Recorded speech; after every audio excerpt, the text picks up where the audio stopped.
In 1977, two iconic albums were released. The first was Rumors by Fleetwood Mac. The second was Out of the Blue by the Electric Light Orchestra. Now, on that second album, there was a famous track released called Mr. Blue Sky.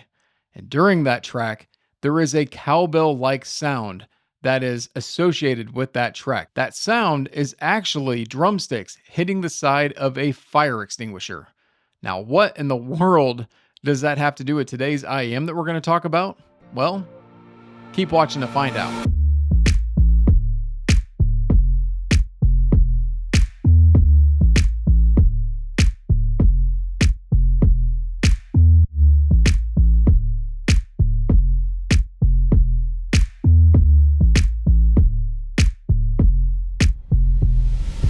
What's cracking, everyone? My name is Ryan, and today we're taking a look at the Campfire Audio Fathom. This is a multi-driver IEM from Campfire Audio. It retails in at $1,049, and I do want to send a big thank you out to Audio 46, who did provide me with the Fathom in exchange for all of my thoughts and all of my opinions. And guys, if you haven't already, please do check out Audio 46 online, and if you happen to be in Times Square, New York, they're on 46th Street. You can go in the storefront, check them out, maybe get a demo of something that you want to listen to. I highly recommend it. All right, so as I said, this is a multi-driver IEM. In fact, there are 6 balanced armature drivers inside each earphone. 2 of them make up the bass, 2 for the mid-range, and 2 for the treble response. Now, all of that comes together for 11.7 ohms of impedance and 94 dB at 1 kilohertz. And I gotta tell you, these suckers are extremely sensitive to drive. I mean, we're talking more sensitive than my ex-girlfriends were. But we'll talk about just how sensitive they are just here in a bit. The IEMs, not my exes, by the way. Now, for now, let's talk about what you get inside this dope box. I mean, I'd almost pay, well, okay, no, I wouldn't, but I mean, this is a dope box. What do you get inside of it? Well, besides the fact that it says Fathom on the front of the box or on the top of the box, whichever way you're looking at it, of course you get the IEMs in there, but then you're going to get quite a few accessories.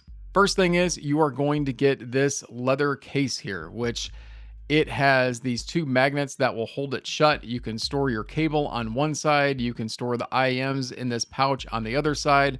It's got a little clip here that you can hang this from if you choose to do so. I love this case.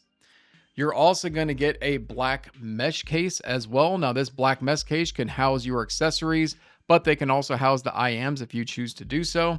And then lastly, you're going to get a pouch that has separate holders here for the IEMs themselves. So this is a way that they don't knock together and it protects them. Really like the idea with the pouch. Then you're going to get 2 sets of tips. One is silicone tips and the other set are marshmallow, aka foam tips. You're also going to get 2 cables. Now the cables, I got to tell you, are super nice. And the cables actually have 8 silver-plated copper conductors. They will terminate to both 3.5 on one cable and 4.4 balanced. For the other cable, they are flat in their shape, so they are easy to, round up and stow away. They'll lay flat on a table or on your lap or something when you're listening. I really dig and appreciate the cables, and they do terminate, by the way, to an MMX connection to the IEM. Now, lastly, let's talk about the IEM because it is also gorgeous in my opinion. It is actually a machined aluminum body. It's a sleek black finish to it, and it kind of shines a little purplish in certain lights. And then the PVD fasteners on the IEMs are actually a rainbow finish. So it just reflects light. Really cool in a way, and I really appreciate the build of the Fathom. And it's black. I mean, black is something I personally dig the most. Fit and comfort-wise, I gotta say they're extremely comfortable. I didn't find any sharp edges or anything on the IEMs themselves when I put them in my ears. And as far as the tips go, gotta tell you, I did try the silicone and the foam tips, and because I have them, I tried the Dunu SNS tips, the Stage and Studio. And even though I like the Stage and Studio fit, I didn't care for the sound as much. The silicone was the best fit and seal for me, for my ears.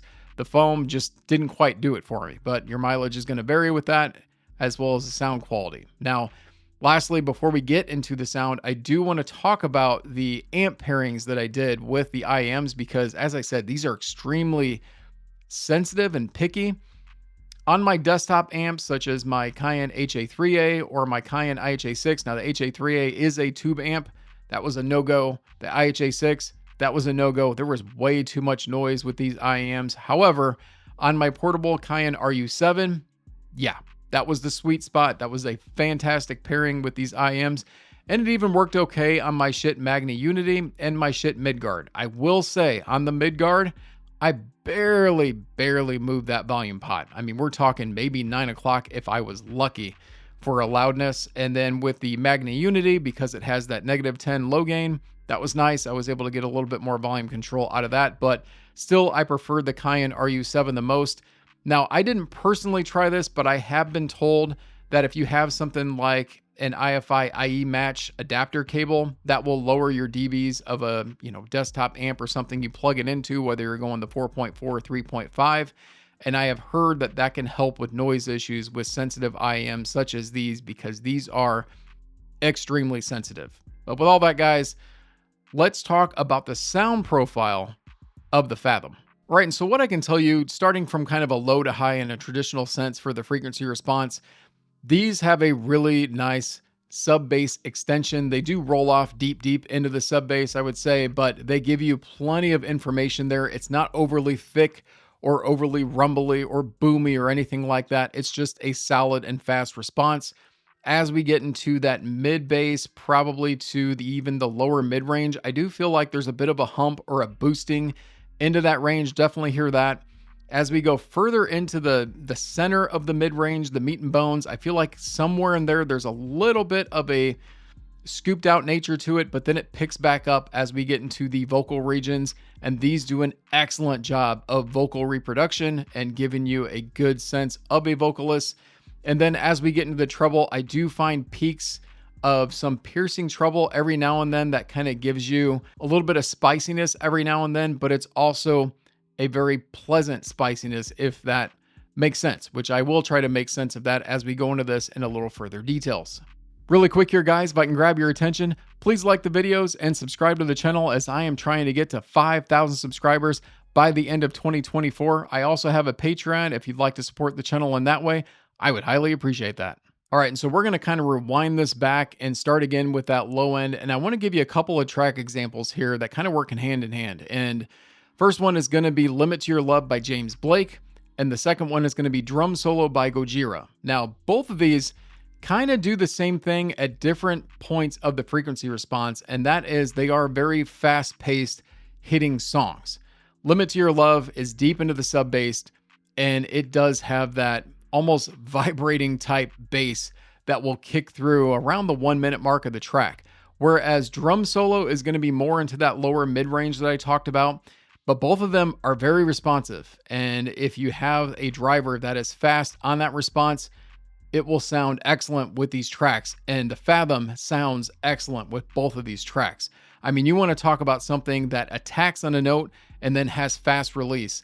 That is what the BA drivers of this particular IEM do so very well, in my opinion. It is not overly thick, as I said. It is not overly boomy into that bass. It's just got excellent texture and it has excellent quality while maintaining just a lot of speed. And it does that as it gets into that lower mid-range as well. So drums and things have a lot of pop to them, and snares can have a lot of snap to them. And that's just a testament to the fact that, like I said, the BA drivers of this are just so very fast and transient. Now, as we move further into the mid-range and we get into kind of the center point, maybe even a little bit into that upper mid-range, I want to bring up that track Mr. Blue Sky that I talked about at the top of the video to kind of explain something that sounds a little off in my ears. And so if you remembered, I talked about that cowbell-like sound, which is that drumstick hitting the fire extinguisher. I have never listened to an IEM or a headphone where I haven't heard that well. And this particular IEM on the Fathom, it was faint. It was hollowed out. I didn't really hear that as much. And I thought, wow, what is missing from this track? And I thought, what is missing from these IEMs? Because there are some tracks that I listen to on this that sound incredible. And then there's some tracks where I listen and I just feel like I'm missing something from the mix.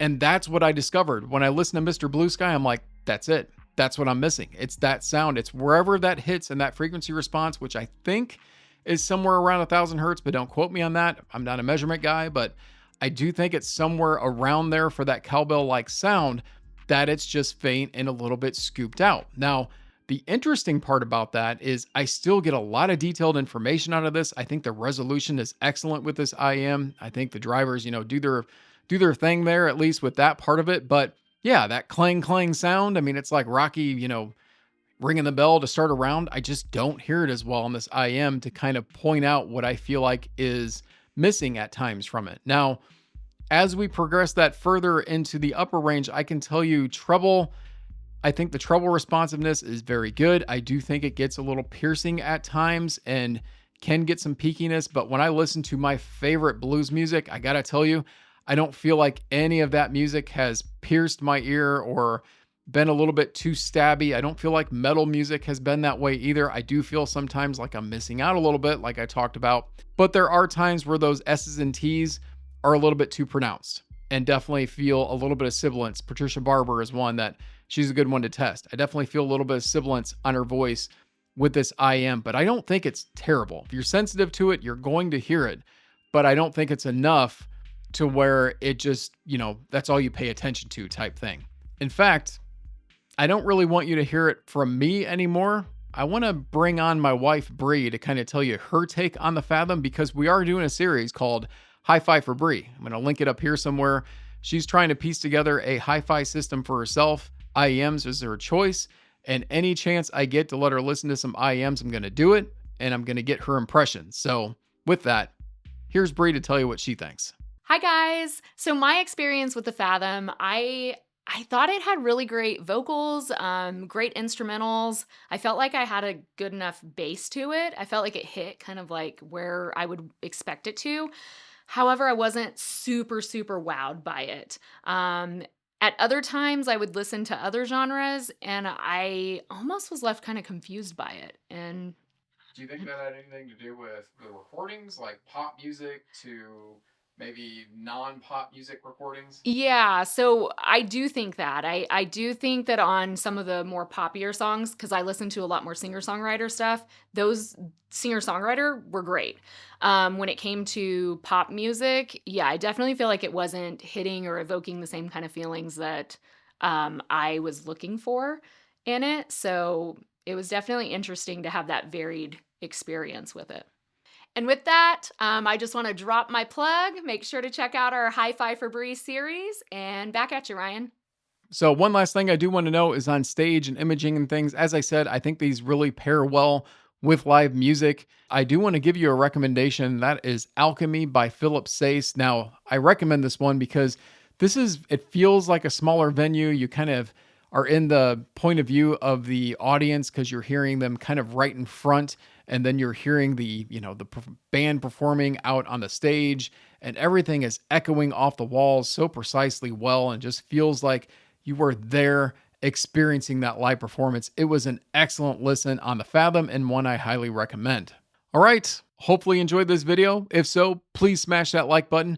And if you haven't done so already, please subscribe to the channel and join my Patreon. I would highly appreciate that, just like I appreciate you all watching this video. All right, guys, I will see you in the next one.